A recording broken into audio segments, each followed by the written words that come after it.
Buenos días, gracias a todos por estar acá, gracias a mi hijo por su ayuda tecnológica, gracias a todos. Quiero comentar sobre un tema, pero quiero comenzar con una aclaración. Los laboratorios no son el malo de la película. Para hacer daño hace falta una red. El tango, dicen los ingleses, no se baila sino de a dos. Entonces es necesario una cadena para que un delito se provoque.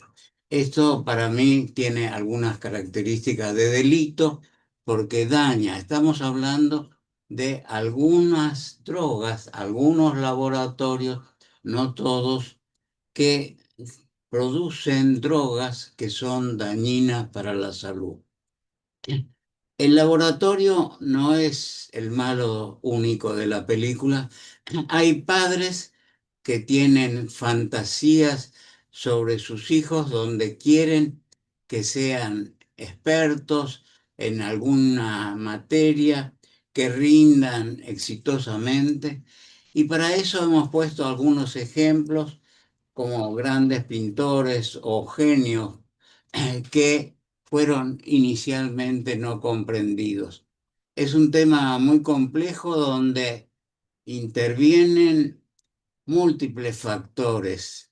Intervienen grupos médicos, instituciones oficiales, etcétera, etcétera. Un ejemplo claro y actual lo da el fentanilo, del cual tuvimos una experiencia muy negativa al ver una embarazada en el cual usan fentanilo como anestesia, lo cual es corriente, que el médico se pasó con la droga y nunca hubo una sanción correcta. Lo que quiero decir con esto es, se trata de un cuadro donde hay múltiples aspectos. En este momento vamos a tratar uno en particular. Si su hijo es disperso o poco atento, no lo dañe con medicación. Reflexione antes.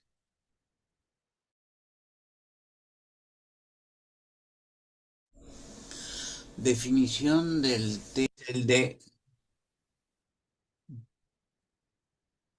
déficit de atención. Y ahora vamos a escuchar lo que dice lo que hemos grabado.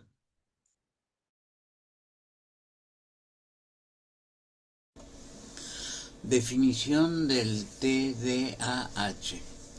En 1987, esta entidad o pseudoentidad se establece por primera vez. En 1994 se amplía el espectro de su definición y se unifica el tratamiento como un fenómeno de marketing. Primero, el cuadro clínico no tiene ningún marcador biológico. Los datos que definen son muy difusos como déficit de atención, impulsividad, hiperquinesia, nivel intelectual normal en el 90% de los casos y persistencia en el tiempo, un mínimo de 6 meses, cosa que en la práctica no se cumple cuando quieren medicar. El ADHD o TDAH es un invento. El doctor Eisenberg, profesor norteamericano, confesó 7 meses antes de morir que este invento lo realizó él, que permitió simplificar diagnósticos y además le redituó ingresos considerables que lo beneficiaron económicamente. Lo único que no constató fue el daño que produjo su actividad. Déficit de atención e hiperquinesia. En rigor de verdad, sea niño o adulto, El 95% de estos diagnósticos son equivocados. Se trata de personas normales. Ellos muestran la siguiente serie de elementos para hacer el diagnóstico: problema de conducta, déficit intelectual, lo cual no es cierto, conflicto de familia, lo cual no siempre está presente, superdotado que se aburre en clase, esto es válido, aulas superpobladas, maestros desbordados, psicosis de nutrición, hipoglucemia, padres con trabajos absorbentes, permisivos o competitivos que intentan acelerar el desarrollo intelectual del niño, padres que no atienden afectivamente a sus hijos. Según la forma en que las drogas afectan al organismo, los ministerios de salud y la OMS clasifican los productos. En la lista 2 hay 26 productos. Dentro de ellos están las anfetaminas, las dexaanfetaminas, el metilfenidato o ritalina, el secobarbital, y en la Argentina dejamos aclarado que tanto aquí como en Estados Unidos la ritalina es clasificada como una anfetamina con todas sus características. Una forma de ampliar el mercado es ampliar la definición del cuadro que se quiere tratar. Le agregan disgrafia, problemas de aprendizaje, conducta que habíamos mencionado, agresividad, torpeza motriz, alteraciones en el lenguaje y baja tolerancia a la frustración. En rigor de verdad, la misma fantasiosa patología, como no puede mostrar ninguna evidencia, cambian nombre para vender la misma fantasía y pasan del minimal brain damage, o sea, daño cerebral mínimo nunca comprobado ni documentado, al trastorno por déficit de atención. En el año 1900 se lo llamaba niño difícil, moralmente deficiente. En esa época la moral era la que definía la conducta aceptable o no. En el 1920 lo llaman encefalopatía infantil postinfecciosa, pero no hay ninguna documentación al respecto. En el 1940 hablan de minimal brain damage, pero todos los estudios radiológicos o tomográficos que todavía no había, o de biopsias que no se hacían, ninguno podría demostrar ningún daño mínimo cerebral. Lo cambian a minimal brain dysfunction, o sea, disfunción. Ya empiezan a utilizar otro lenguaje para sostener la mentira. En el 68 lo llaman síndrome hiperkinético, porque ahí ya apareció el manual de diagnóstico y estadísticas, que es como la Biblia. En el 1980 nace el trastorno por déficit de atención. La palabra trastorno es sumamente útil porque no es un término médico, no es un término psicológico, es un ni, no define nada, sirve para vender. Sigue el trastorno en el 2013, llamando trastorno de neurodesarrollo, y hoy trastorno de aprendizaje y otros neurodesarrollos. Siempre cambian el nombre para vender la misma fantasía. Pero el 5% de los llamados trastornos por déficit de atención e hiperquinesia son personas normales, absolutamente normales, en las cuales se inventa que es una enfermedad hereditaria, genética, que va a tener un pronóstico malo si no toma la medicación. La Biblia dice claramente, esto es un enfermo, tiene que ser medicado. Es una verdad absoluta.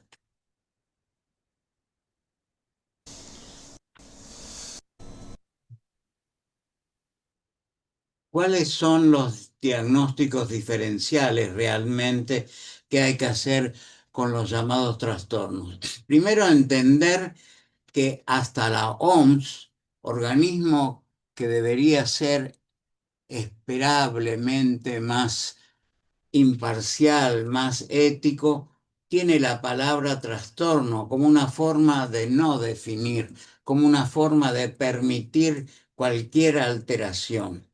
Y el verdadero diagnóstico diferencial a un chico disperso o distraído sería averiguar si se saltea el desayuno, si tiene una hipoglucemia, si tiene menor atención.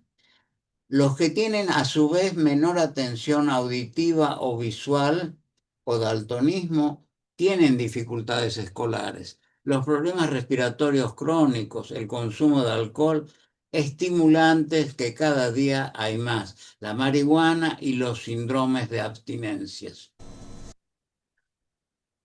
En el cuadro que estamos viendo se ve la ampliación del síndrome.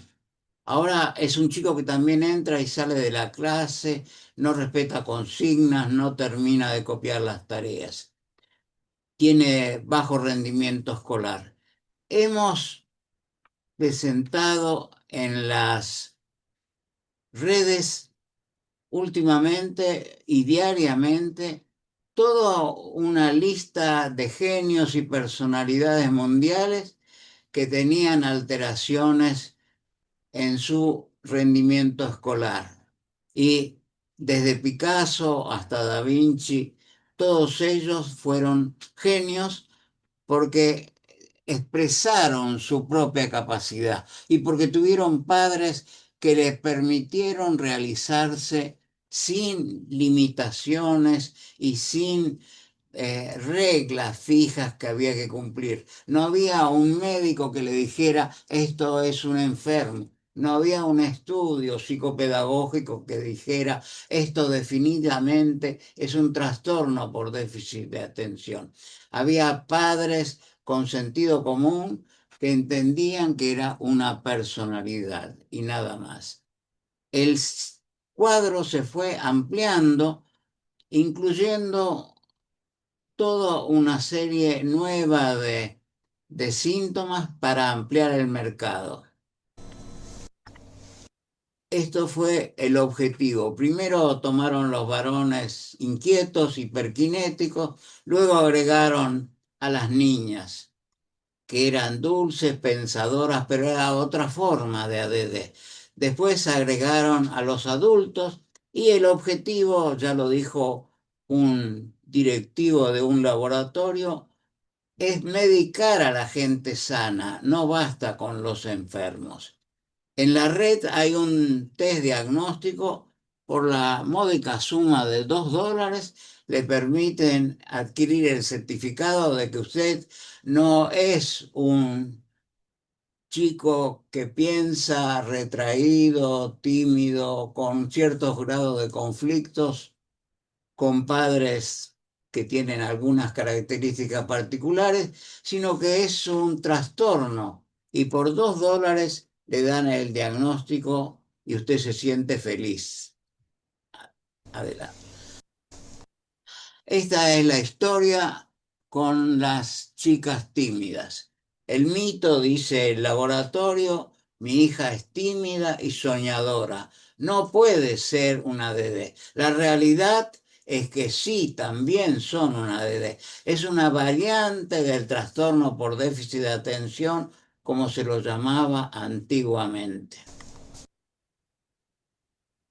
Todo el cuadro es sostenido y organizado con ayuda multifactorial. Intervienen médicos, profesores de la universidad prestigiosas de Estados Unidos, laboratorios, instituciones médicas, diarios, instituciones de salud.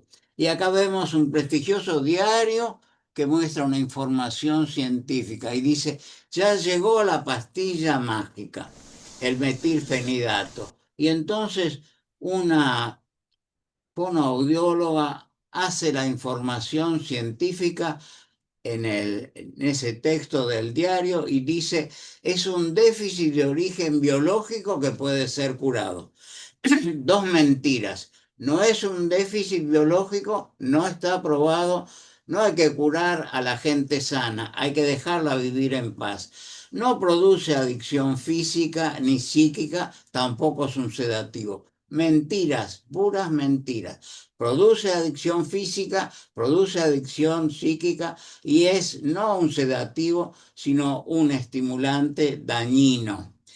En ese artículo dicen que los jóvenes con ADD, así lo llamaban, tendrán un mayor número de alcohólicos y drogadictos. Y la mitad va a presentar problemas emocionales serios, depresión, angustia, etcétera.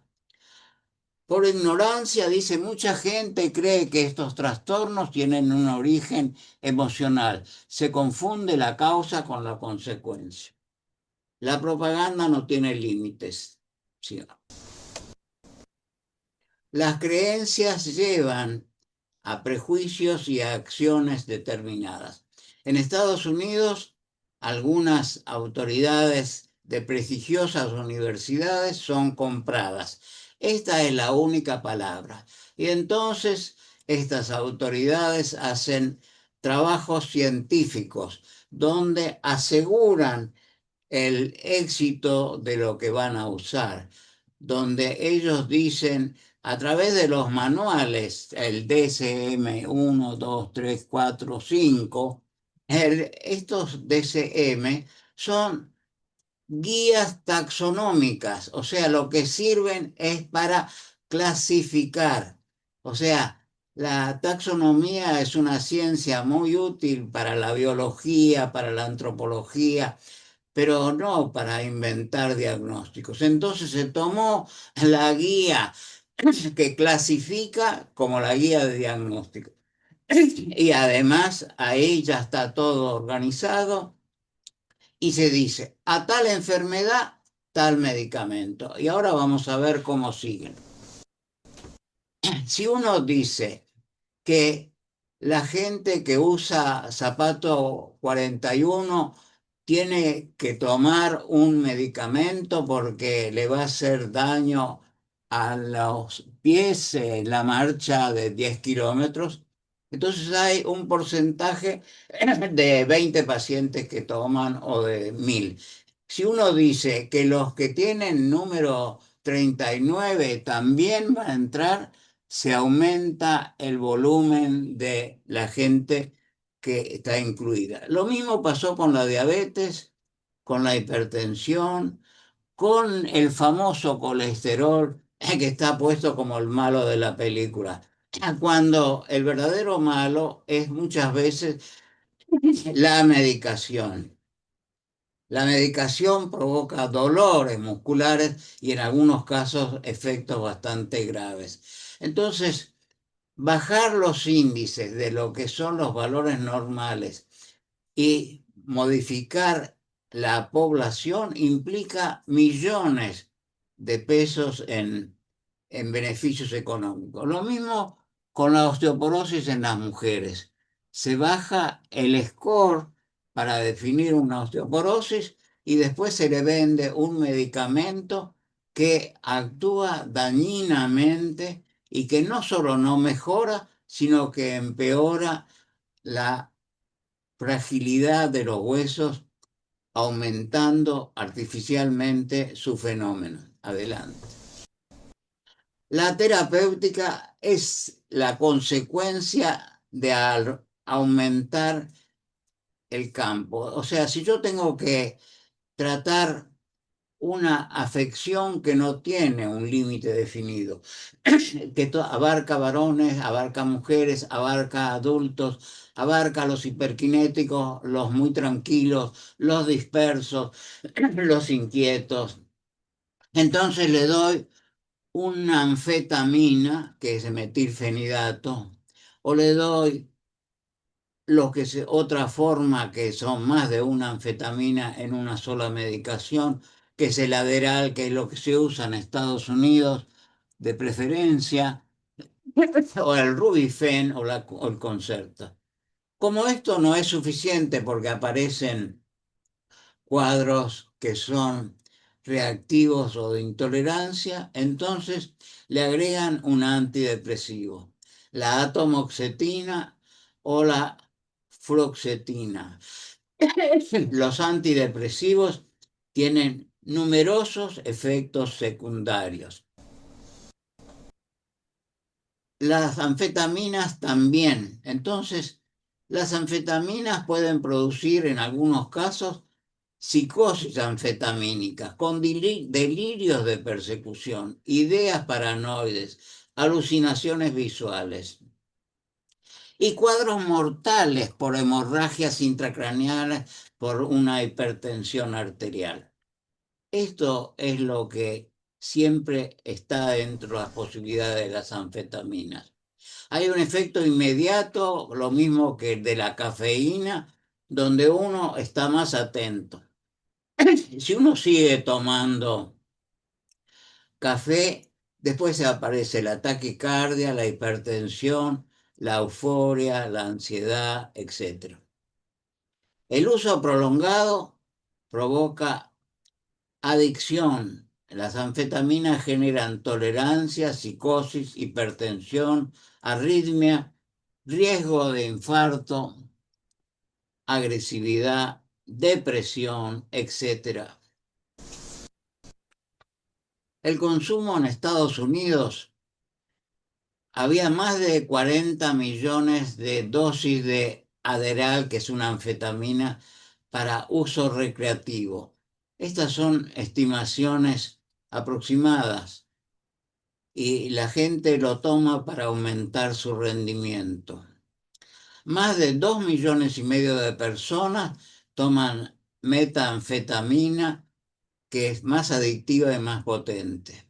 Hay además todo un enorme, interminable comercio ilícito, fábricas que se descubren todos los días en todos los países donde se hace droga ilícitamente y a veces contaminada, como ha ocurrido acá, que provocan daño cerebral, deterioro cognitivo, trastorno psiquiátrico.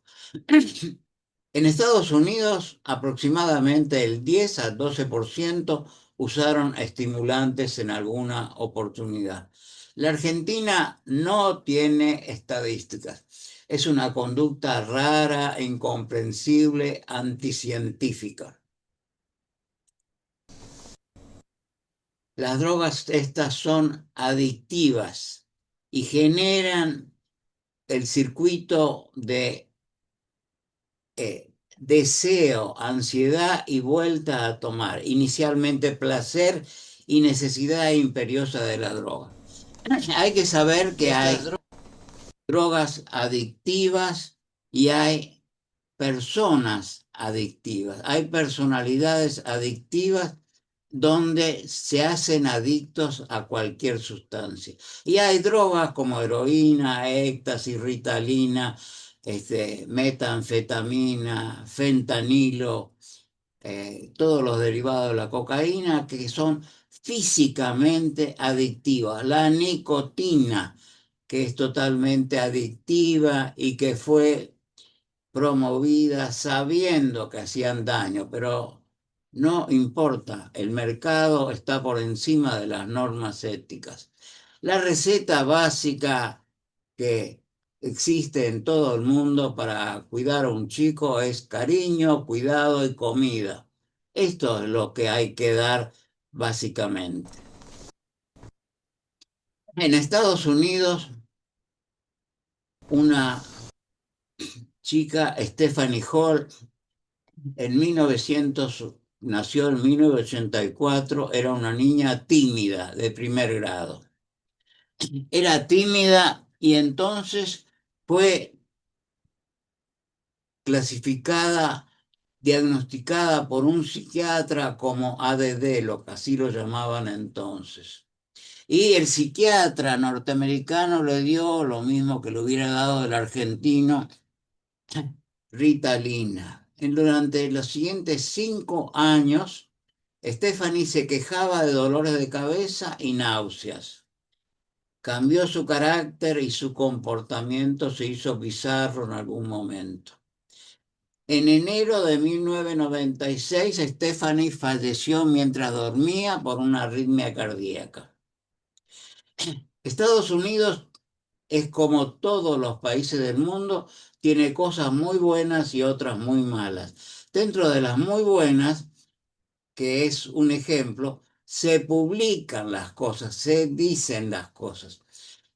Y en este caso, Stephanie Hall es un ejemplo de lo que produce la ambición económica y lo que produce una muerte como muchas miles que no se saben, que se ocultan, que no se denuncian. La madre recuerda las últimas palabras de la nena y toda la lectura resulta muy dolorosa y muy actual. En Estados Unidos, una de las cosas positivas es que las madres pueden ir al Congreso y así lo hicieron. Fueron muchas a hacer la denuncia porque la escuela tenía la potestad de indicar la medicación, porque el psiquiatra tenía la potestad de obligar a la familia a que esa chica tomara la medicación. Felizmente esta obligación fue desapareciendo y en todos los estados norteamericanos el Estado resuelve que los docentes recomienden terapéuticas conocidas, efectivas e inofensivas, como examen médico, tratamiento nutricional, evaluación fonoaudiológica y otros procedimientos. Y prohíbe al personal escolar recomendar a los padres el uso de drogas psicotrópicas para cualquier tipo. Millones de chicos, millones, en un video hay 4 millones de chicos norteamericanos que van al colegio y llevan su pastillita de Ritalina o de Adderall para tomarla en la escuela. Esto mató e hizo adicto a muchos, infinita cantidad de chicos. Luego las madres protestaron, los gobiernos oyeron y se pudieron resolver las cosas. Por eso se otorgaron fondos federales para evitar los diagnósticos erróneos como de enfermedad mental. Y la legislación prohíbe a la escuela el obligar a que los chicos tomen medicación. Esto es una cosa muy positiva que es lo que debería copiarse, no los vicios que están en todos lados. La anfetamina en la Argentina fue prohibida por la muerte de obesas en el 1967. La medicación se llamaba Masindol. La Argentina prohibió las anfetaminas. Entonces luego, un grupo de colegas neuropediatras, dentro de los cuales, por supuesto, yo no estaba, felizmente, firmaron un pedido al Ministerio de Salud Pública que entendió que los colegas habían hecho una petición valiosa y entonces ANMAT permitió el ingreso de la Ritalina y aprobó finalmente para el tratamiento del TDAH en 1994. Ya estaba establecido a nivel mundial, porque esto no es la Argentina y Estados Unidos, es mundial. A nivel mundial ya la verdad de la Biblia había bajado, la verdad estaba revelada. La Ritalina va a ser chicos atentos, inteligentes, disciplinados. Entonces, los padres que no están de acuerdo porque su hijo es con algunas características diferentes a lo que él supone, lo lleva al médico porque hay que sancionarlo de alguna manera. Y entonces lo sanciona medicando. Yo recuerdo un matrimonio donde la madre se oponía al uso de la Ritalina. Se oponía porque había leído el prospecto, cosa que la gente no hace, por indicación de algunos colegas desacertados que suponen que los pacientes son infradotados, que si leen no van a seguir la verdad revelada que tienen ellos. Nadie conoce la verdad revelada. Tenemos aproximaciones, simplemente. Entonces, esa madre se oponía a lo que le estaba dando el médico. El médico de consulta fui yo en ese caso y lo que pasó fue que le bajaron la dosis porque el padre impuso y el médico que lo estaba tratando impuso la norma de que había que medicarlo porque era un chico desatento que estaba en su mundo. A lo mejor era un poeta, pasó a ser un poeta frustrado, pasó a ser un adicto, pero el padre había impuesto el castigo y la orden de que había que medicarlo. Era un criterio personal que lo hizo valer con la ayuda de un médico. O sea que en la Argentina fue prohibido y después aparecieron las buenas anfetaminas. Esto es un misterio científico. Hay gente buena y gente mala, sí. Ahora, anfetaminas buenas y anfetaminas malas, yo no lo entiendo. Las grandes farmacéuticas gastan más en promoción que en investigar. Inicialmente, los laboratorios científicos de las grandes farmacéuticas tenían enormes volúmenes económicos destinados a la investigación. Y así produjeron infinita cantidad de drogas positivas y muy valiosas. En en algunos grupos y en los últimos años hubo la ambición de ganar más. Entonces cambiaron una molécula, agregaron un metilo y fueron sacando drogas y además creando la fantasía con la complicidad de la OMS que pone trastorno. Y hay un libro entero que se llama Trastornos Neurológicos. No, señores, la epilepsia es una enfermedad curable, pero es una enfermedad. El déficit de atención es un invento económico. Pasamos.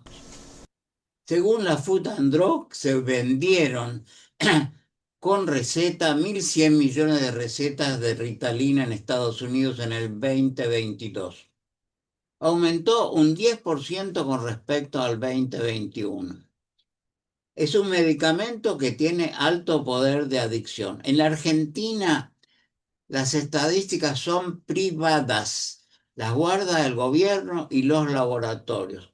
Los laboratorios tienen un libro de tapa roja que es de distribución exclusiva para ellos, donde están las cifras. A nivel popular, solo los periodistas o alguna gente del ambiente tienen, después de hacer un trámite, acceso a las drogas, a las dosis, a lo que se vende cada laboratorio. Acá el dibujo de Bart en Homero, un Homero.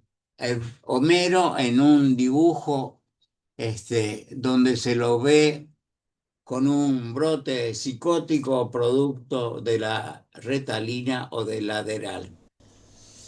Me siento inquietín, dice. Tomo mi Ritalin y empiezo a navegar. O sea, en Estados Unidos también hay un poderoso, muy poderoso movimiento en contra de las drogas y la lucha se ve en la Food and Drug Administration, que tiene aportes muy valiosos. Las anfetaminas y drogas similares son adictivas y peligrosas. Retardan el crecimiento, la talla se disminuye, altera el sueño, provoca agresión o comportamiento violento. El 9% tiene riesgo de comportamiento psicótico. El 2 al 5% de los niños suelen tener alucinaciones, visión de víboras o de insectos, lo cual agrava más la posibilidad de que lo traten con una nueva droga.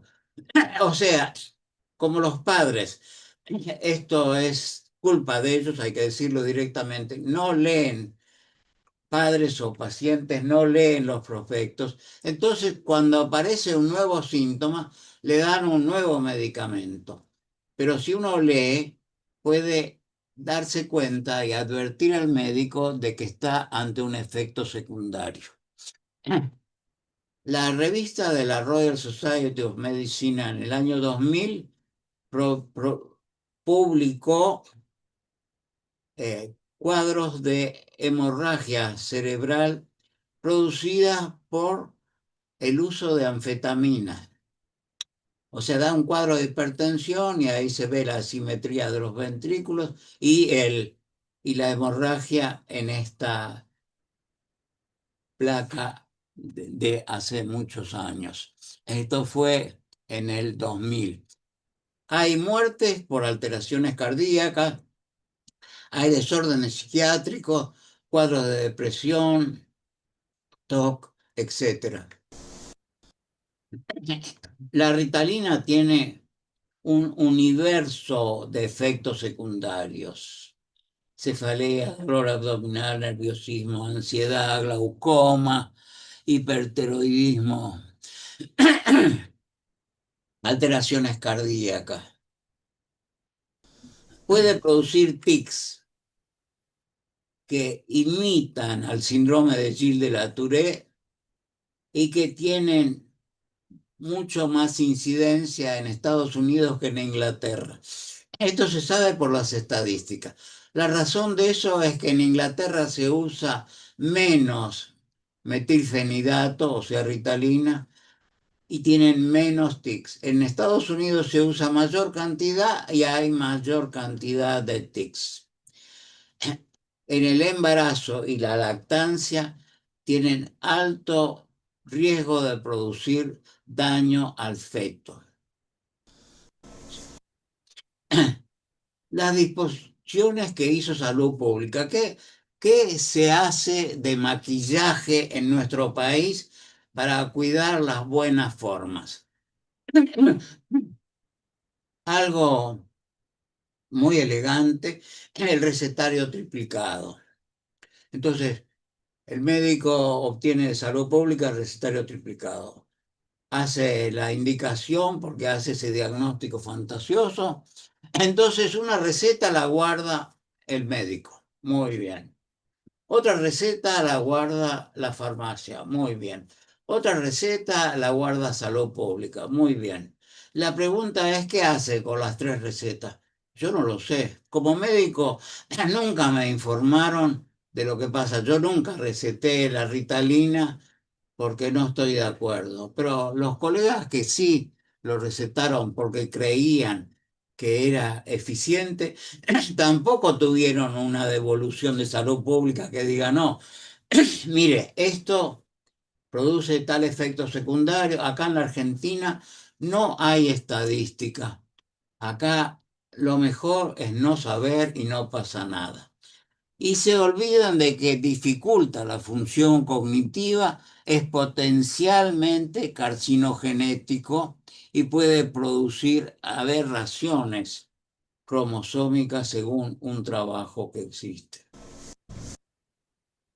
La Food and Drug rescata 25 personas muertos de muerte súbita por efecto de estimulantes sobre el corazón.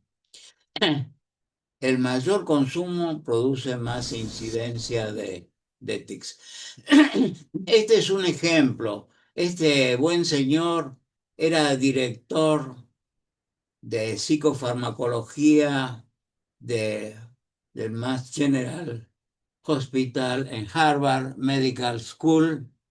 El profesor Biederman, 2009, había recibido tanto fondo de los laboratorios que el servicio de impuestos intervino para ver cómo justificaba los fondos.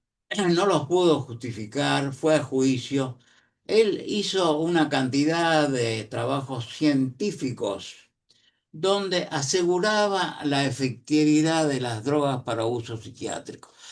Así como hay profesores que se venden, porque esa es la única palabra, a los laboratorios, también hay excelentes profesores y médicos que no se venden en todo el mundo y que dan una pelea muy mínima, porque los resultados que obtenemos dentro de ellos, me incluyo yo, son mínimos, pero salvamos a algunas pocas gentes que tienen la capacidad de reflexionar o de ver. Miente, miente, que algo queda. Esto lo dijo el maligno Goebbels, ministro de Hitler. La ritalina no es una anfetamina, dice el laboratorio. Falso. Mienten, mienten. No crea adicción, dice. Falso. Crea adicción. Los niños con ADDH, como los llamaban, tienen más alcoholismo y accidentes de tránsito. Mentira. El ADDH es genético, totalmente falso. No puede ser genético lo que no existe, no es una entidad, aunque lo diga el DSM-4, aunque lo diga la OMS, es una mentira fragante donde hay un universo que apoya, contiene, omite o es cómplice. Una prestigiosa revista llama la atención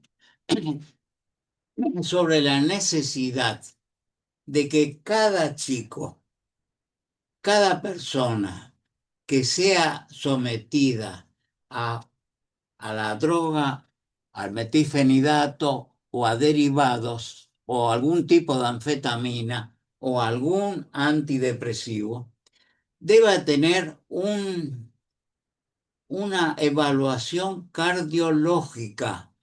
Debe hacerse un examen cardiológico, así como cuando alguien va a hacer gimnasia, tiene que presentar un certificado que dice que desde el punto de vista cardiológico no hay en este momento ninguna alteración o prevención que sea o que indique un peligro potencial.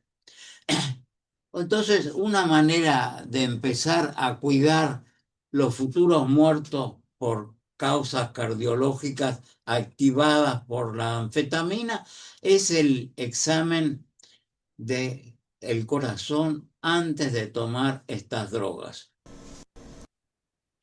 La atomoxetina aumenta el riesgo de suicidio. Peter Gress es un científico dinamarqués que hizo un libro extraordinario sobre el tema y él lo documenta claramente, diciendo que hay un riesgo de suicidio aumentado y eso además está en todos los prospectos de los antidepresivos.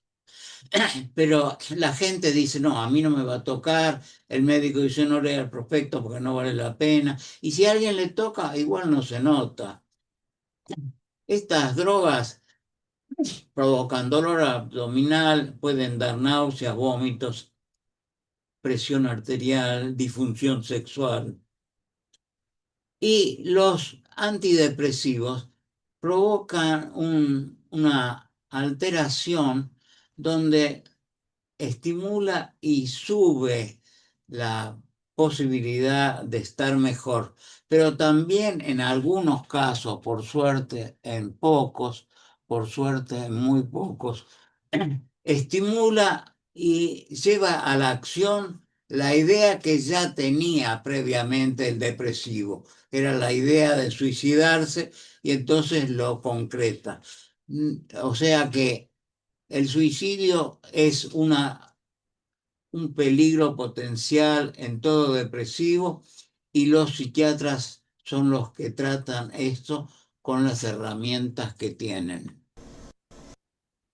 Los antidepresivos han demostrado en estudios pediátricos que no tienen ninguna superioridad con los placebos. Es decir, si uno le da a pastillas de azúcar y antidepresivos, el resultado es el mismo. El invento de que los chicos tienen depresión es un invento del mercado.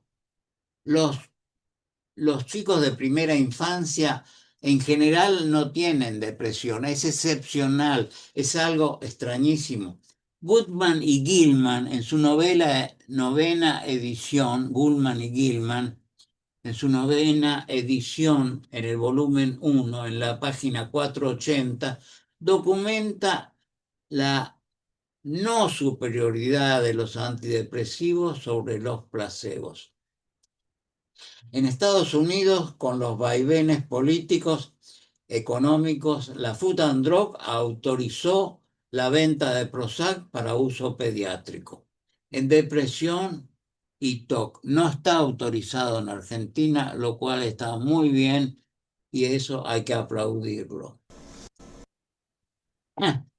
En Estados Unidos hay una cosa que se llama etiqueta negra advertencia, black box warning, etiqueta negra de advertencia. Esto es algo extraordinario. Todos los antidepresivos tienen la etiqueta de warning, atención, peligro, advertencia, accidentes potencialmente mortales o mortales. Esto está para todos los antidepresivos, los que se toman ligeramente, los que se toman sin ningún control, los que se toman porque el mercado lo facilita, los que se toman porque se venden recetas.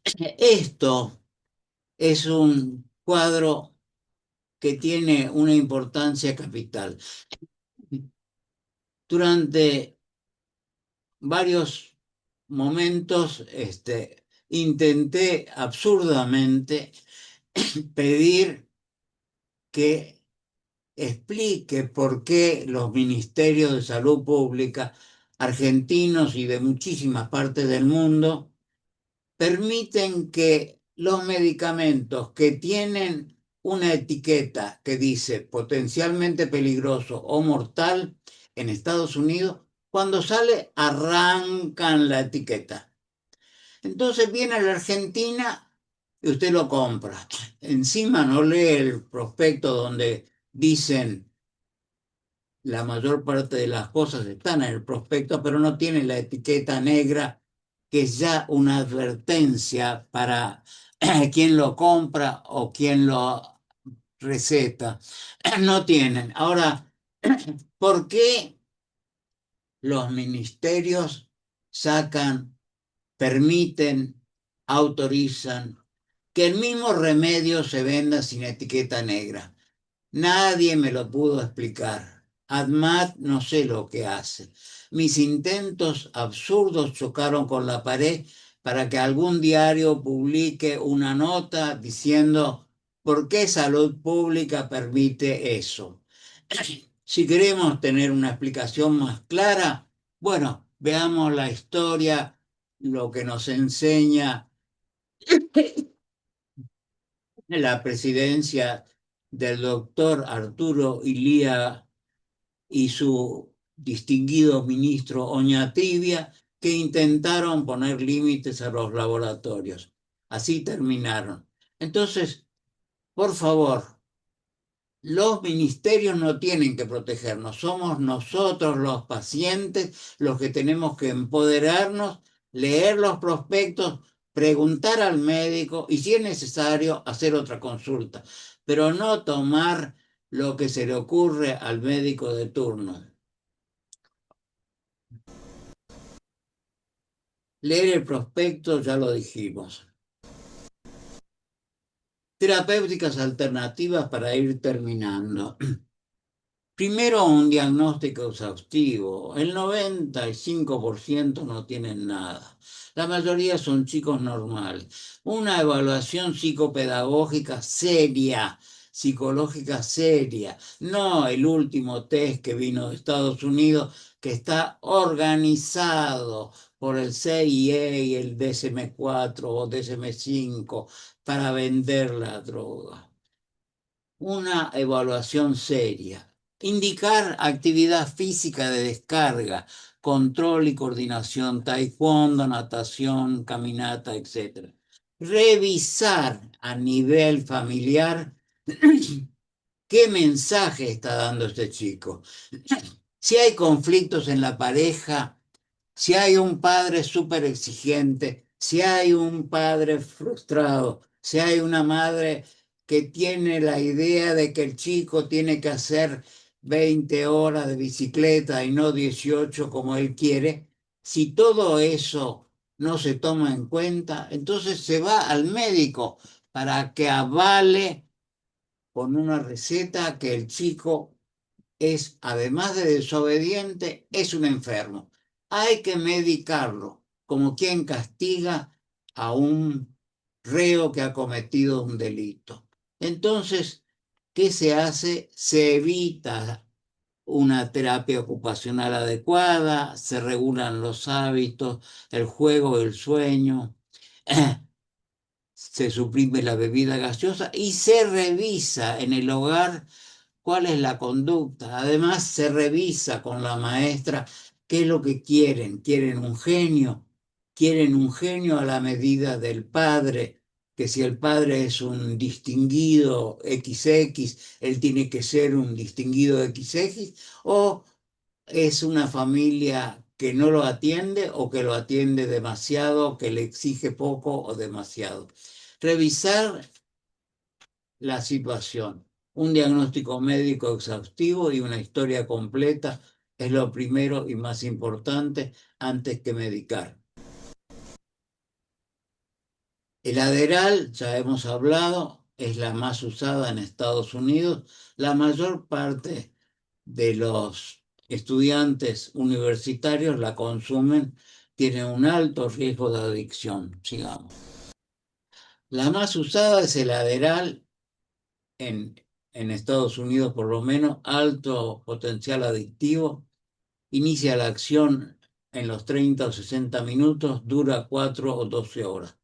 Estos son estímulos de cierta aparente lucidez y después viene la depresión, la adicción y todo eso. La Ritalina también produce lo mismo en un potencial menor que el Adderall, que tiene dos medicamentos en uno. El modafinilo, que se usa para una afección que es escasísima y que sirve como pantalla para venderla como estimulante.